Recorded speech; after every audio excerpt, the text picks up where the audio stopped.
Welcome ladies and gentlemen, my name's Dychronic, your host here on this Destiny 2 video, and today we're going to be taking a look at my top 10 PvE heavies in Destiny 2. And of course, as always, I have made a spreadsheet for this particular video with all my damage testing numbers, perk recommendations. As always, you can find it at my Discord server, link in the description down below, on the channel #SpreadsheetStocks.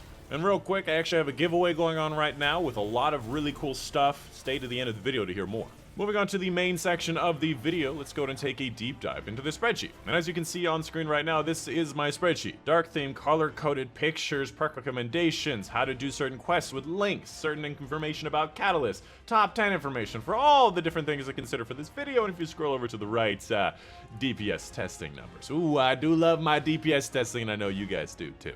And obviously, I don't really do my top 10 like a lot of other people do. If you want to know what my top 10 are, they're on screen. They're on the spreadsheets. They're pretty obvious. If you want to just take my word for it, go for it. But the reasons why you'd use certain things and the activities that you'd use them for is going to be important. So instead, we're going to go through each category of weapon, linear fusion rifles, grenade launchers, rockets, swords, and stuff like that. We're going to be talking about why or why they're not in the meta, and which archetypes are going to be the best within each type. Especially considering how many buffs and debuffs we got this season. 30% more damage to rocket launchers, 15% less damage to swords. Things have changed a lot, and we're going to be getting linear fusion rifle buff next season, as well as the sword nerfs as well, which I'll talk more about that a little bit later. For the first major category, we have the linear fusion rifles, and for pretty much all intents and purposes, suck. Now, honestly, they've sucked for a really long time, and Bungie has finally realized it and will be buffing it next season. They did not say how they're going to be buffing it, but I would hope that they would make it more interesting instead of just giving it more damage. Because if linears just float up to the top with all these other rockets and grenade launchers, which are superseding sword damage, then we're going to have the same problem as we had before, where swords don't feel worth it because they don't do as much as everything else at a safe distance. Now, when it comes to why they suck, there's a lot of reasons. First of all, if you look at the DPS, anywhere from a fourth to half the DPS of that of Truth, and probably 60 to 70% of that of a legendary rocket launcher. Keep in mind the full ammo damage here, around 460,000, that's pretty much what the maximum that all of these linears have, actually less than most of them. On top of the fact that rockets have AoE blast radius, much easier to use, and pretty much the same range, but also more dominance in close range. The main counter argument there would be that linears can be used more piecemeal. You can shoot more shots at more different enemies, around 17 shots on average. My counter to that would be, why not use a grenade launcher? Pretty much the same ammo, around 17, but AoE much easier to use in the same range. So effectively, linears don't have a place. There's nothing that I need to use them for. My recommendation to Bungie would be, instead of just increasing the damage, which you can do, I think that they could afford using damage because they are harder to use, I would recommend increasing their crit modifier. Now that may sound crazy. They already have a 3 to 4 times crit modifier. I'm recommending upping that up to 6 to 8. Because if you do that, just off the bat, that will bring Sleeper up to around the same DPS of the Truth. However, linears are harder to use, and again, don't have the AoE blast radius. So Bungie, if you are comfortable with rockets and grenade launchers being this high up with these kinds of perks, why not? But who knows, maybe Bungie has some grand design and they'll surprise us. Hopefully Sleeper Simulant will still be the king, and as it should be, considering the catalyst and the gun are really, really good. And as a last note, we only have like 5 linears in the game, including the 2 exotics that are not sunset, and that's bad. And all of them function pretty much exactly the same. I think that they should try to make them a bit more unique. And as a content creator, I know the idea of being original and unique is hard, so I'm not going to press it any further. In the next major category, we have heavy machine guns. Now, heavy machine guns are often known as the higher damage auto rifle. They're very easy to use, they can be used in close to long range, and they can be used very piecemeal, which in my opinion sets them apart from linear fusion rifles. Even though they technically have less DPS than most linear fusion rifles in the game, outside of the champion Xenophage, which is technically higher, they can be used more piecemeal. And I've mentioned this many times because it's very important. In Grandmaster Nightfalls, I find myself very often using Commemoration or 7 Seraph Saw to break enemy shields for match game. And when I end up breaking those enemy shields, I only end up using 5 shots, which is like 1% of my total ammo, whereas a rocket launcher, you need to use like 15% of your total ammo.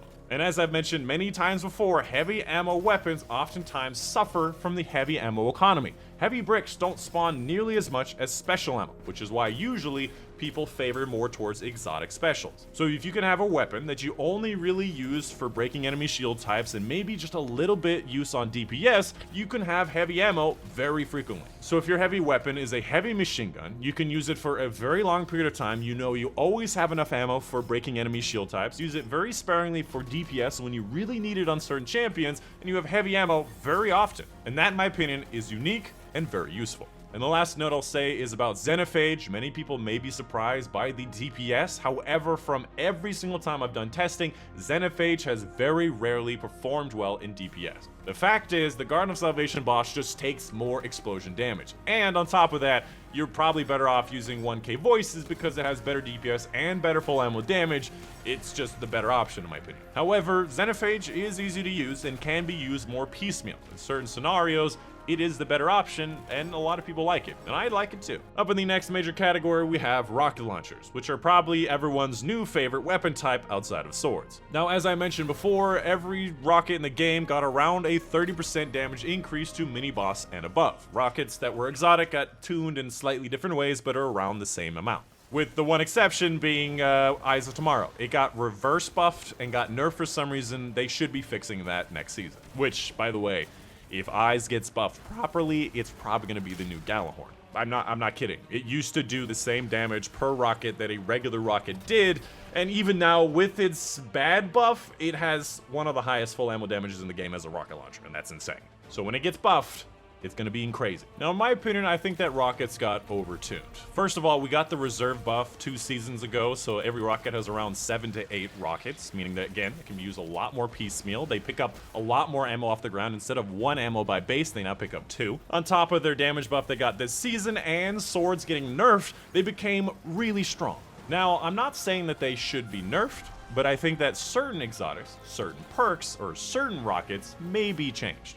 And the last thing I want to talk about is the truth. A lot of people are going to have questions about the truth. Why did it move so drastically since last time? And there are a lot of reasons why it's so high up. First of all, it got a big buff with all the rocket launchers. Just off the bat, 30% is a lot. Second of all, in my testing in the past, it has never had impact damage. If you don't know, proximity grenades on grenade launchers and proximity rockets on rocket launchers make it so you can't get direct impact damage, or at least it has in the past. So pro tip, never use proximity grenades. And the truth has the horseshoes and hand grenade thing, where it didn't get impact damage. However, this season, we're actually getting impact damage. So I don't know if they changed stuff about the rockets or if it's specific about the truth, but that's an extra 20 to 30% damage on top of that. And on top of that, it can have 3 rockets in a 2, meaning that you really only have to reload the weapon once. And that's why it's such high DPS.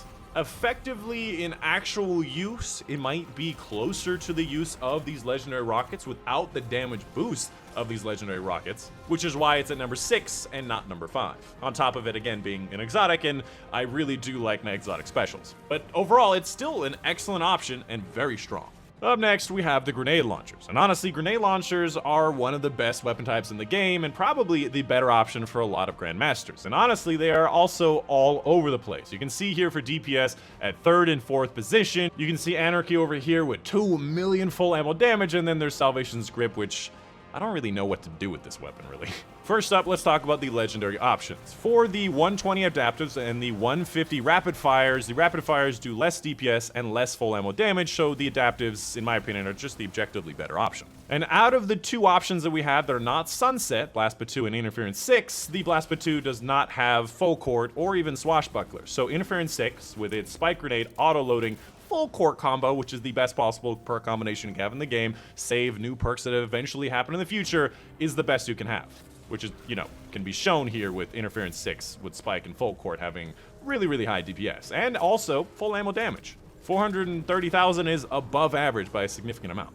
When it comes to the exotic options, Prospector does pretty much out of the box have really high DPS, but you'll be using that DPS over 7.5 seconds, you'll be out very quickly. The Colony is definitely more of a PvP exotic, doesn't have impact damage, yada yada, pretty straightforward. The Anarchy, obviously 2 million total ammo damage, and the fact that you just shoot 2 shots and switch to another weapon for combo damage is a lot more valuable than it's showing here with DPS, and as you can see here, the total ammo damage it's out of the park. All of these spikes here are swords. Nothing comes even close to it. And finally, Salvation's Grip. Pretty much the only reason you'd want to use this outside of walling off enemies is going to be that stasis damage bonus. I think it's in the artifact right now where you damage something with stasis, your light abilities do more damage, and it can be used with, you know, Celestial Nighthawk or Falling Star, and that seems to be the only use. It's a very high utility. And finally, for the best weapon types in the game, we have the swords. Now, the swords have gotten a number of nerfs, including damage nerfs this season, and will be also getting nerfed again next season for Lament's Heavy Attack in Banshee's Wail,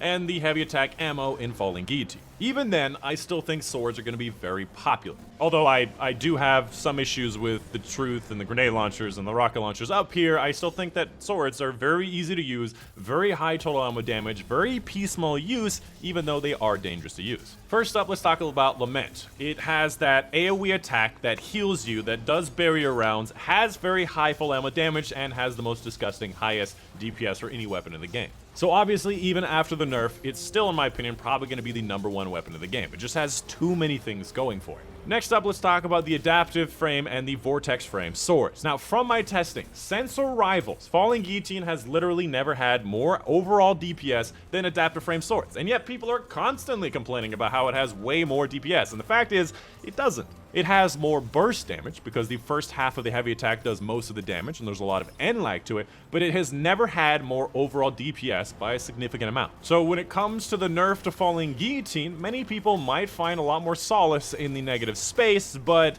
it only really is affecting the total ammo damage, and I would still recommend it. After that, we have the caster frames, things like Temptation's Hook, which can be used at range and have good DPS at close range, which I actually do use Temptation's Hook in Grandmaster Nightfalls. First of all, the range use to be able to break enemy shields that are arc, being able to just guard right before throwing to use only 1 ammo instead of all 8 ammo is really useful. And then of course, if a champion gets stunned, you can run up and DPS the champion down, which usually you need to be able to DPS a champion very quickly. And that's what this thing offers. It allows you the DPS potential, and it allows you the range opportunity. And in my opinion, a very underrated weapon type. After that, we have the modified Adaptive Frame Bequest. If you don't know, it's the only Adaptive Frame sword that has 5 more impact than the other swords, but it does not have Whirlwind, so it's not at the top of the charts. We also have something like Black Talon or Worldline Zero. It doesn't really have that much damage bonuses like Relentless or Whirlwind, so they don't really do that much and kind of fall apart. And that is going to be pretty much the end of the video. Let me know in the comments down below if you have any questions or concerns about these weapons, or you think I made a mistake. I'm one person, I probably made a lot of mistakes. And also, since this is the end of the video, let's talk about the giveaway, which is just in the description down below. I can't believe you guys actually fell for it. You could have just gone to the description. But yeah, it's an Astro A10 headset, Blue Yeti microphone. I do these every single month for some free stuff, so keep checking around. And of course, a big thank you to my patrons on Patreon. Without their help, I would not be able to make these spreadsheets, because the fact is they take around 10 to 20 hours every single week, and I don't make any money from them. So most likely I would have had to have gotten a part-time job, and I would not have been able to make these spreadsheets if it weren't for their help. So if you want to see them continue, please consider checking out my Patreon, link in the description down below. Specifically, I want to give a big thank you to Manny Buju, Mom, Dad, Charles Williams, Joe Smith, Money, Natalie Alpin, Steve Bachnuis, Justin Ray, Raymond Choman, Yuta Panther, Cole Sherman, and Casey Reagan for their support on Patreon. Alright, that's the end of it. Hope you guys did enjoy. My name is Dychronic, and I'll see you guys on the next one.